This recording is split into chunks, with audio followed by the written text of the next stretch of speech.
তাকওয়া কেন অর্জন করতে হবে? আল্লাহ পাক বলেন, ইয়া আইয়ুহাল্লাযীনা আমানুত্তাকুল্লাহা হাক্কা তুকাতিহি ওয়া লা তামুতুন্না ইল্লা ওয়া আনতুম মুসলিমুন। সূরা আলে ইমরান 4 নম্বর পারা 3 নম্বর সূরা 11 নম্বর রুকুর 102 নম্বর আয়াত।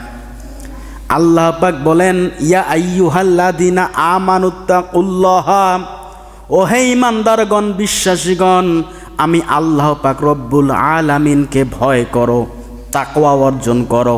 ওয়ালা তামুতুন্না ইল্লা ওয়া আনতুম মুসলিমুন, আর পরিপূর্ণ মুসলমান না হয়ে, পরিপূর্ণ তাকওয়া অর্জন না করে অন্ধকার কবরে আসিও না, মৃত্যু বরণ করিও না, তাহলে খবর খারাপ হয়ে যাবে।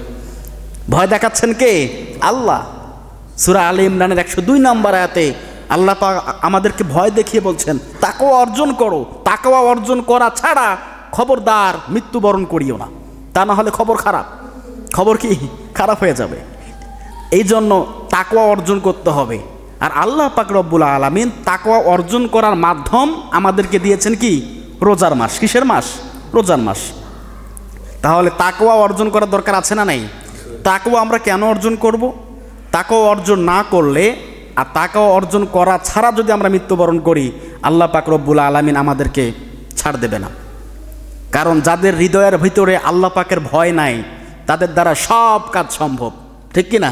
মিথ্যা কথা বলা সম্ভব, ঘুষ খাওয়া সম্ভব, সুদ খাওয়া সম্ভব, মসজিদের টাকাও মেরে খাওয়া সম্ভব।